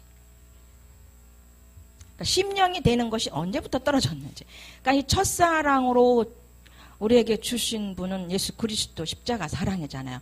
돌아가게 하시면서 십자가 못 박혀 돌아가시고 피와 모든 물을 쏟게 하시면서 그 사랑 자체인 그분을 우리에게 첫 선물로 첫사랑을 우리에게 심겨 주셨잖아요. 그게 중생의 사건, 첫사랑의 사건. 그분으로 영혼에게 우리 영에게 주신 사건이잖아요. 그래서 내가 어디서부터 그 심령을 잃어버렸느냐. 심령 곧 하나 되는 실제가 되는 걸 내가 어디서부터 잊어버렸느냐. 알거든요. 저는 그게 어디서부터 잃어버렸는지. 그 첫 행위를 가지고 열심히 달려와라. 여기 앉아있는데 그렇게 두 번째 처음에 와서 제가 목사님 두 번째 줄 앉았었어요. 열심히 듣겠다고 그 말씀과 함께. 그런데 이제 어느 날부터인가 제게 맡겨진 소유가 그 책임이 새로 오시는 분들 그런 분들을 이렇게 좀 보기 위해서 그 임무를 해야 되는데 가장 적절한 자리가 찾아보니까 저기 든 거예요. 여기도 그렇고 그러다 보니까 지금까지 저기 앉아 있는 거예요. 제가 그렇게 좀 좀 인식해주면 뭐 고맙다는 것보다도 왜 제가 저기 있는지를 좀 아시면 되겠어요. 지금도 여전히 그런 건 있어요. 계속 돌봐야 되고 모셔야 되고 하는 그 사랑의 책임은 계속 지고 있습니다. 그렇게 또 하려고 그래요. 어디죠, 목사님? 예? 147조 6번입니다. 방송 들으시는 분들 시작. 처음의 것을 최상의 것으로 여기시는 하나님의 사랑과 첫사랑의 에로스와는 어떤 관계에 있을까? 물론 처음의 것을 최상의 것으로 여기시는 하나님의 사랑의 요구를 인간의 에로스로 이해할 수 없다. 첫사랑이란 에로스의 원시적 모습이다. 하나님이 처음의 것을 요구하시는 것은 인간의 에로스를 원하신다는 뜻이 결코 아닐 것이다. 처음의 것을 최상의 것으로 여기시는 하나님은 항상 우리를 첫사랑의 대상, 즉 최고의 사랑으로 대하신다는 것을 나타낸다. 첫사랑을 통해 하나님은 항상 인간을 최고의 사랑의 상대로 여기신다는 것을 추측할 뿐이다. 이런 점에서 비록 첫사랑이 에로스의 원시적인 모습이지만 처음의 것을 최상의 것으로 여기시는 하나님을 이해할 수 있는 땅의 에로스라고 할 수 있다. 처음의 것을 최상으로 여기시는 하나님을 이해하는 근거로서 첫사랑을 생각한다면 인간이 오직 그리스도의 은혜로 중생받은 자아를 가졌을 때 비로소 그것을 이해할 수 있을 것이다. 아멘. 중생받지 못한 자아로는 이런 사실을 이해하기가 불가능하다. 인간의 생 속에서 있을 수 있는 최고의 에로스, 즉 첫사랑은 실상 우리 자신에게는 어떻게 이해되는가?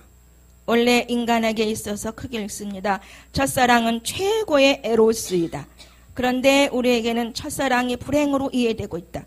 첫사랑은 시간적으로는 최초의 사랑, 수적으로는 제일의 사랑, 정도 면에서는 풋사랑으로 이해된다. 즉 시간, 수 정도라는 카테고리에 의해 항상 제한된 시각으로 이해되고 있는 것이다. 더 나아가 첫사랑은 처음, 풋, 미성숙, 불완전, 실패라는 도식으로 이해되고 있다.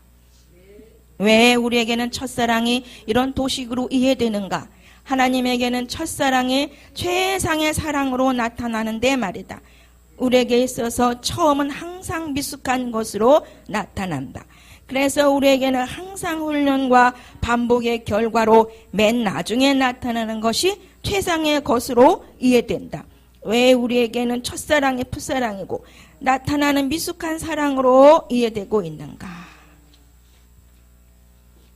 그래. 우리가 이 하나님의 사랑을 이제 좁게 말하면 영적인 것만 우리가 생각하기 쉽거든요. 근데 좀 깊이 들어가서 은혜 안에 보니까요. 여러분 왜 그 자녀들이 결혼해서 행복하게 사는 걸, 그죠? 굉장히 기뻐하잖아요. 박수치고. 그래서 더 행복하길 바랍니다. 그죠? 그러니까 하나님이 우리 개개인에게도요. 여러분의 가정을 무시하지 않습니다. 그러니까 정말로 사람 돼서 사람으로 행복한 가정을 이루기를 원하십니다. 아멘. 할렐루야. 아멘. 뭐 하나님이 뭐 질투하시는 하나님이 아니에요. 네. 쉽게 말하면 가족의 사랑을 하나님 거부하시는 분이 아니에요. 그것까지도 하나님이 사랑으로 주시는 거예요. 아멘. 아시겠죠? 아멘. 쉽게 말하면 사랑할 수 있는 감각까지도 하나님 주신 분. 아멘. 그러니까 얼마나 하나님의 사랑은요 말로 설명할 수가 없는 거예요. 그러니까 하나님 앞에는 거리낄 게 없습니다. 진정된 삶을 살면 모든 걸 축복하시고 박수치시고 기뻐하신 분이 하나님. 아멘. 할렐루야. 우리 잘못된 그 결벽주의에 빠지면 안 된다. 제 말을 이해하시겠죠? 네. 예, 그럴 때 우리가 자식 사랑도 숭고하게 해야 돼. 아멘. 부모 사랑도 숭고하게 해야 돼. 할렐루야. 무슨 말인지 아시겠죠? 까뜩 잘못하면 우리가 그 사람을 경멸하거나 거리를 들어요. 쉬운데 안 돼요. 그런 거 아니에요. 아멘. 아시겠죠? 네. 그러니까 참 사람이 되면 참 인간이 될 수 있는. 아멘. 그래서 너무 사랑해야 돼. 아멘. 그래서 다만 인간적으로 사랑하지 말고 영적인 존재니까 사람으로 사랑해야 돼. 할렐루야. 아멘. 근데 인간의 모습으로서 최선을 다한 사랑을 해야 된다. 아멘. 할렐루야. 아멘. 예. 하나님의 마음을 먼저 찾으면 될 것 같아. 늘 하나님 마음을 늘 앞에 두면 그 심령이 되니까 심령은 저희 심리보다 깊이 깊잖아요. 굵고 저 깊은 곳에 있기 때문에 함부로 이렇게 나가는 이 심리의 부분을 잡아 끌어내리는 그 능력도 있어서 속히 사람으로 되기를 바랍니다. 심령이 되니까 진짜 평안하고 모든 것이 그 속에 다 있고, 그러니까 심령은 마음의 영혼이잖아요. 마음이 온전히 그리스도로 사라지게 되니까. 그리고 또 왜 빌립보서 2장 1절의 말씀인가요? 그리스도의 마음을 품으라가 생각하라라고 했잖아요. 그때 한수환 교수님께서 말씀하셨죠. 그 품으라는 것은 원어로 보게 되면 생각하라로 돼 있다 그러죠. 늘 먼저 생각하라. 정신을 하나님 사랑 정신으로 두라는 그런 메시지도 되겠습니다.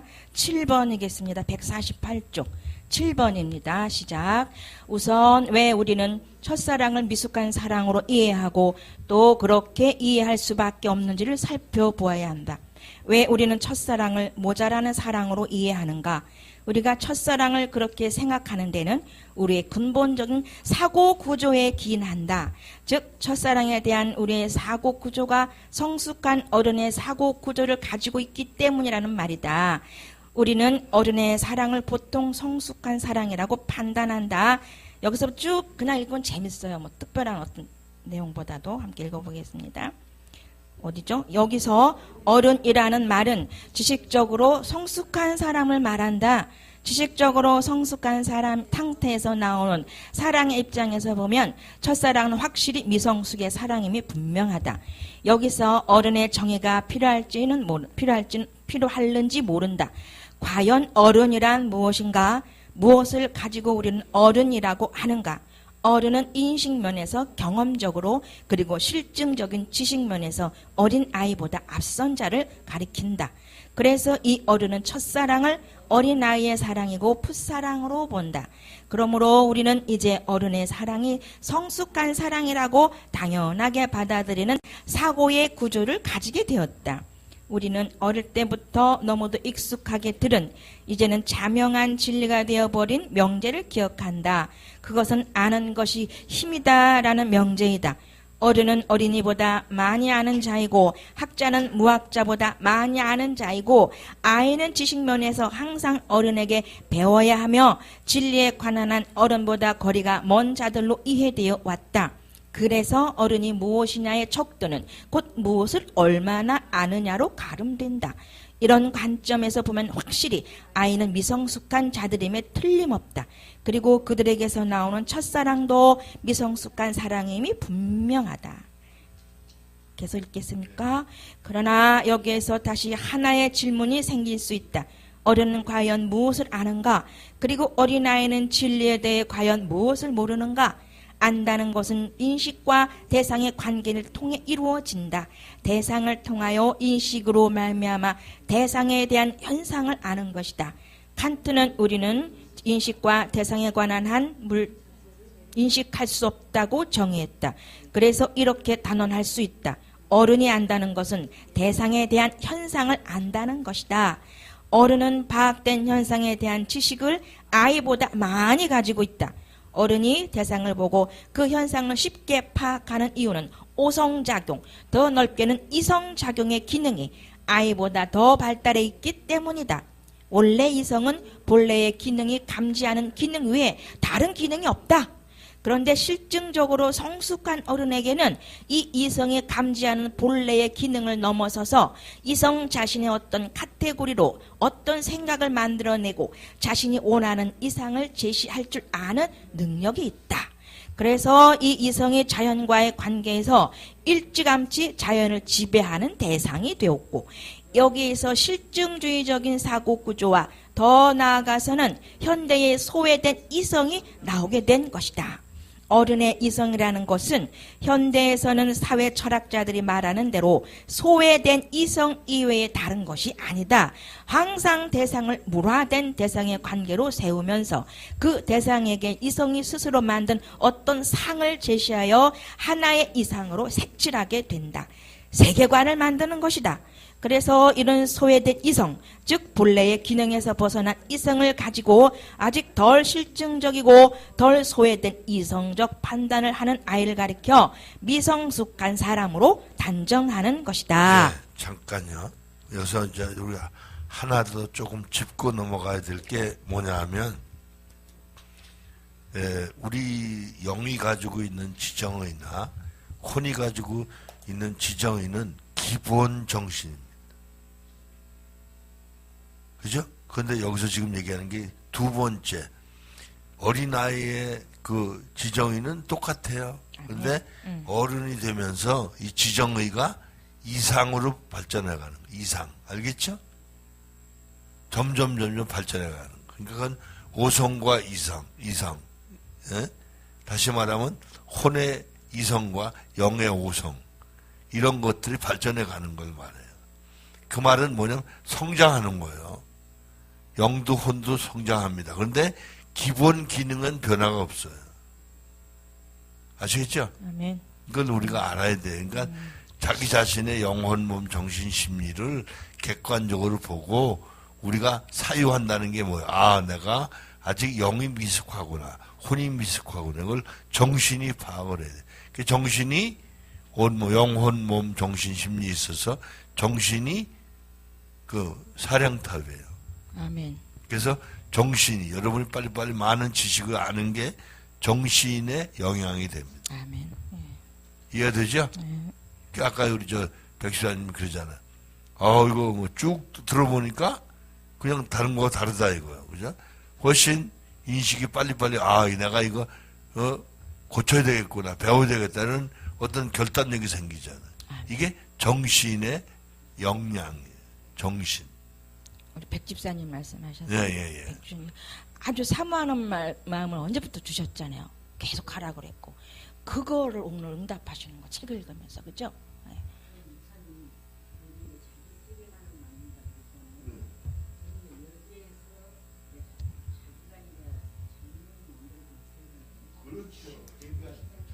이성이 이상적으로, 그죠? 자기가 꿈을 꾸는 세계가 있어요. 그걸 자기가 만드는 거야. 그게 자기 세계예요. 그렇죠. 하나님과 상관없는 모든 언행심사 다 그건 자기 세계예요. 그게 육신이고 그게 인간이에요. 거기 앞서면은 무슨 말인지 있죠? 그러니까 이런 거거든요. 어떻게 다르냐? 여러분 예를 들어 결혼하든지 안 하든지 여자는 여자야, 그죠? 성별로는. 그런데 결혼한 후에 달라진 게 뭐예요? 어머니가 돼서 어머니 품성으로 바뀌는 거예요. 이거 알겠죠? 그러니까 이거 뭐예요? 이성과 이성이 발전해서 이상주의로 가는 게 다른 거예요. 이상. 그런데 그걸 옳다고 여기고 주장하는 게 이상주의가 되는 거예요. 이상은 필요한 거예요. 그걸 꿈이라고 그래요. 그래서 요즘 세상에서 그러잖아요. 자기 실현, 자아 실현이라. 그런데 그거는 육신의 자기 꿈을 이루는 걸 자아 실현이라고 그래요. 그런데 우리 기독교는 이 잘못된 자아를 죽이자. 온전한 자아는 영중심의 자아가 진짜 자아다. 그러니까 인간은 안 죽어야 되고 사람은 살려야 된다. 이게 학문적인 이게 우리가 연구를 하다 보니까 이게 객관적으로 명료하게 제시해 주니까 고마운 거야. 할렐루야? 이걸 우리가 모르면 이런 사상이 있는지도 모르잖아. 그렇죠? 그럼 우리가 사닥다리가 없으면 공주에 올라갈 수 없는 것처럼 이론이 체계가 없으면 우리 신앙이 허구해. 그러니까 감정이 치우치게 되는 거예요. 예. 자, 149쪽 어른은 아이에게죠. 중간 좀 밑에 찍습니다. 시작. 어른은 아이에게 무엇을 교육시키는가? 어른은 아이에게 이성의 전능성을 견고하게 세워주는 것을 사명으로 알고 있다. 여기서 이성의 전능성이란 이성이 세계를 지배할 수 있다는 자신감을 가리킨다. 그래서 현대인은 이미 이성적인 존재라는 확고한 인간관을 가지고 있으며 아이들에게 현대를 살아가려면 지배하고 계산하는 이성적인 능력이 없으면 도태된다고 가르친다. 여기서 이성은 하이데거가 말처럼 계산하는 사유 능력으로 전락된다. 어른은 아이에게 창조주의 영과의 만남을 제시하는 것이 아니라 피조된 자연과의 관계와 거기에서 살아남는 법을 제시하는 사유기관으로서의 이성을 제시한다. 소위 계산하는 이성이 어른이 가지는 이성이 되었고 그것을 아이에게 가르치는 것이다. 그래서 인간은 자연과의 관계에서 오직 생존 또는 잔존하는 존재처럼 되어버렸다. 이러한 소외된 이성에서 보면 첫사랑은 미숙한 사랑이고 풋사랑한 것이다. 첫사랑이 과연 이런 실증주의적인 이성으로 판단되어야 하는가? 어쩌면 이 사랑이야말로 원초적인 인간 존재의 진리를 담고 있는 것이 아닐까? 제가 어제 이제 우리 황 집사님 큰 딸이 이번에 고등학교 올라가잖아요. 그러니까 첫 상담을 어제 해달라고 이제 할머니가 얘기를 해가지고 상담을 하면서 제가 쭉 여러 가지 얘기를 했어. 인간의 존재, 로마서 얘기 쭉 얘기를 하고 그 보통은 사람들이 자식을 어떻게 기른다 하는 걸 지금 여기서 말하는 것처럼 인간이 어른되는 실증주의, 수장적인 인간을 기르는 게 부모의 교육 방법이에요. 그러니까 인간을 만드는 거예요. 불쌍한 거죠. 쉽게 말하면 이 세상에서 어떤 일꾼을 만드는 거예요. 그러니까 세상 교육은 기능 교육입니다. 인격 교육이 아니에요. 그게 심각한 거예요. 그래서 제가 쭉 얘기를 하면 신앙의 본질을 가르쳐줬어. 그리고 어제 이제 정식으로 보니까 이거 아직 애급이더라고요. 그래서 제가 정식으로 예수 그리스도를 영접하라고 얘기를 하고 붙들고 기도해 주면서 영접 기도로 시켰어요. 그리고 너 주님의 이름으로 너를 자기를 키워가야 된다. 그런 얘기 좀 해줬는데 그러니까 우리가 가정에서 우리 자신이 잘못된 신앙관을 가지고 있으면 이중인격으로 사는 거예요. 그리고 신앙을 뭘 위해 사냐면 하나님이 네가 원하는 걸 도와줄 것이다. 공부 잘하게 하고 세상 성공하고 그 아주 완전히 베리는 거예요. 그렇죠. 아이들 죽이는 일을 하고 있다. 근데 부모 입장에서는 그 일반적으로 보면 잘하는 줄 알거든. 응? 그 아주 악의 구렁텅이에 몰아넣는 걸 모르는 거야. 아멘. 이성을 자꾸 부추기고 지적인 부분을 그 공부 같은 거 가르치려고 하고 제가 여기서 읽으면서 왜 웃었냐면요. 이건 조금 다른 감정의 부분일 수 있겠어요. 저희 남편이 아이가 자랄 때 학교에서 뭐 좀 안 좋게 하고 왔다 그러면 갈겨 때려. 항상 먼저 때려. 여잔데 항상 이렇게 얘기를 하는 거예요. 늘 그래. 그런데 아이들은 그걸 안 받아들여. 감사하게도 어렸을 때부터 걔네도 교회를 다녔으니까 에이 아빠는 이러면서 이렇게 무마하고 그러는데 이거 읽으면서 그게 생각이 났어요. 학문적으로 이런 거 가르치고 그런 거는 남편보다는 제가 많이 했고 남편은 이제 그 물주였고, 근데 이제 한 번씩 얘기해 준다는 게 때려, 갈겨, 주먹으로 해. 이렇게 그냥 감정의 부분 막 부추기는 거죠. 그 생각이 나서 제가 좀 웃었습니다. 자, 넘어갑니다. 150쪽 8번. 여기 맞죠? 네. 시작. 첫사랑이란 무엇일까? 우선 첫사랑의 현상을 지적해보자. 첫사랑은 조건 없이 대상을 본다는 특징이 있다. 즉 특정 세계관이라는 전제 없이 상대를 본다는 것이다. 그것은 어떤 대상이 중요하냐에 관심을 두지 않고 상대라는 그 자체에 관심을 가진다. 첫사랑은 인간이 최초로 자신의로서의 대상을 조건 없이 세운다. 실증적이거나 계산적인 사유 방식으로 대상을 정하는 것이 아니라 사람을 타자로 스스로 선택하여 세우는 것이다. 여기서 주관성이 강하게 작용한다. 정신적이라는 데 있다. 첫사랑은 기술적인 육의 사랑이기보다는 항상 정신적이다. 철저히 자기 사랑이다. 자기를 사랑하며 대상에 의해 비로소 자기가 존재할 수 있음을 배운다. 거의가 동성이 아닌 이성의 관계로 온다. 물론 이러한 현상이 정확하게 기술되었다고 할 수는 없다. 그러나 대상을 계산적이거나 이익의 수단으로 조건화하지 않고 그냥 자신과 마주선 존재로 세운다는 것과 자기와 전혀 다른 존재로 자기가 어찌할 수 없는 타자의식을 느낀다든지 타자에 의해 자신이 존재할 수 있다는 사실이라든지 동성이 아닌 이성의 형태로 자신과 다른 존재를 세운다는 것 등은 확실히 어른이 하는 성숙한 사람과는 차이가 있다. 그런데 이 모든 것은 재미있게도 인격주의가 말하는 사람의 모습과 유사하다. 첫사랑에서 인간은 어떤 조건화된 것을 상대에게 주고 싶어 하기보다는 자기를 주고 싶어 한다. 자기를 온전히 주는 것이 첫사랑에 두드러진 특성이다. 또한 자기를 상대에게 주면서 동시에 상대의 자기를 받으려 한다. 그래서 첫사랑은 자기와 자기와의 관계를 형성한다. 자기를 주는 현상이 어떻게 인간 속에 있을까? 왜 인간은 첫사랑에서 자기 자신을 상대에게 주어야 한다고 의식할까?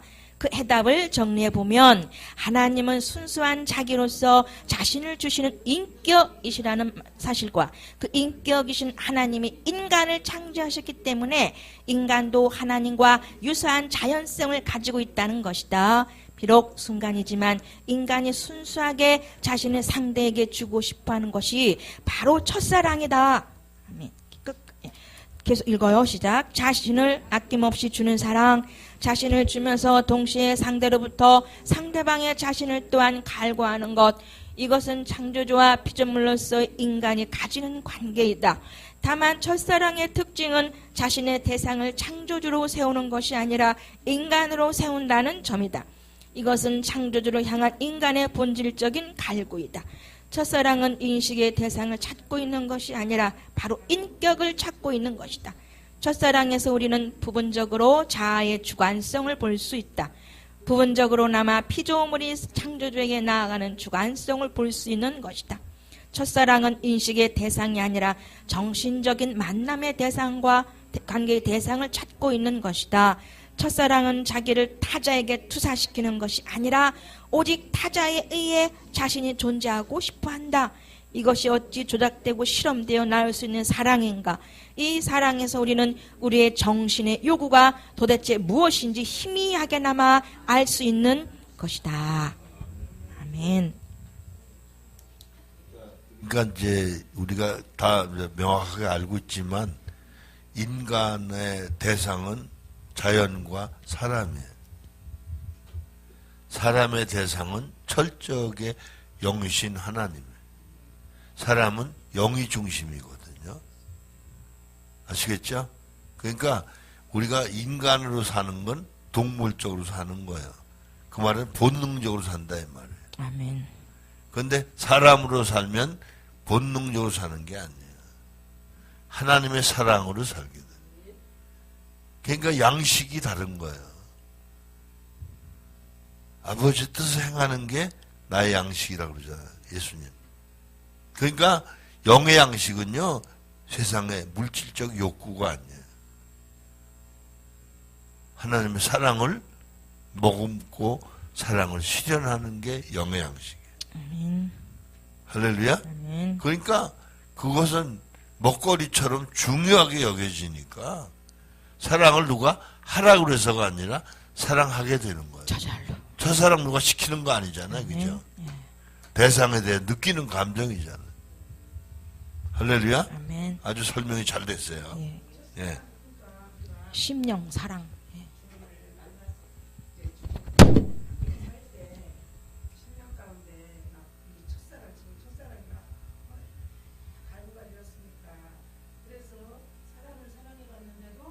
그것이 채워지지 않았어요. 그런데 나중에 주님을 만났을 때 그게 채워졌어요. 바로 이제 주님을 만나 그게 이제 만난 그 첫사랑이잖아요. 에베소서 그 2장에 보면 이제 첫사랑 회복하라. 그런데 왜 그 첫사랑 어디서 묻혀버렸어요? 그거를 그 중생할 때 첫사랑. 예. 하나님으로 막 그냥 이제는 아무것도 다 필요 없어. 오직 주님만이 이제 나의 전부야. 막 그러고 갔는데 어느샌가 이제 그게 보다가 어렸을 때 첫사랑엔 조건이 없어요. 무조건 사랑하잖아요. 대상을. 맞아요. 예. 그 자기를 다 주는 거 사랑이. 그리고 대신 조건이 있다면 상대를 바라는 거예요. 그게 첫사랑이거든요. 그런데 이제 우리가 나이가 먹는 것처럼 각색이 되는 거예요. 조건을 사랑하는 거예요. 그죠? 조건.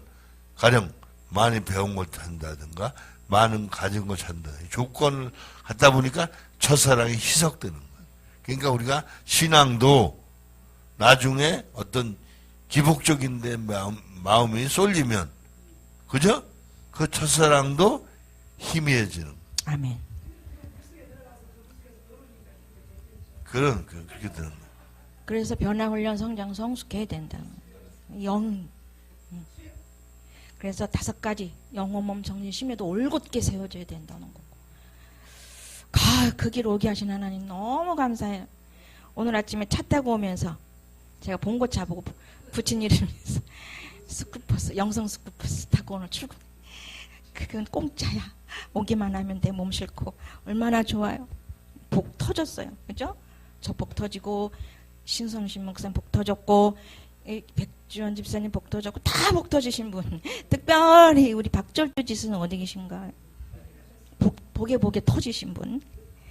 자, 9번입니다. 131쪽 9번. 9번까지 읽겠습니다. 예, 시작. 첫사랑에서 인간 정신은 상대를 인격으로 만나기 원한다는 것을 알 수 있다. 물론 첫사랑의 대상 자체가 실제로 인격이라는 것은 아니다. 다만 인간 정신이 인격을 원한다는 사실을 첫사랑을 통해 희미하게나마 알 수 있다. 희미하다 그래서 첫사랑 때는. 자, 첫사랑에서 인간 정신은 상대 앞에서 자기 자신을 내세우려는 자아를 가지게 되지만 그 사랑은 상대를 인격으로 만나려는 노력을 가지고 있다. 이런 점에서 첫사랑은 우리가 원래 사람이었다는 것을 말해주는 흔적이다. 인간은 사람으로 창조되었으므로 상대를 항상 인격으로 만나고자 하는 본능적인 심리를 첫사랑에서 원시적으로 보게 된다. 비록 첫사랑에서 우리가 자기 자신을 상대 앞에 내세우려는 심리인 에로스의 본질을 알 수 있지만 또한 동시에 상대를 인격으로 만나기를 원하는 심리가 있음을 보게 된다. 그래서 인간에게 첫사랑이 있다는 것은 우리가 사람으로 창조되었다는 사실을 희미하게나마 깨닫게 한다. 때로는 이 시기가 너무도 짧기에 그 깊은 가치를 깨닫지 못하고 실증적인 사회를 통해 그냥 날려버릴 수도 있다. 그렇지만 그 시기는 인간이 본질적으로 에로스적인 존재이면서 동시에 인격을 갈구하는 사람의 한 모습을 알게 한다.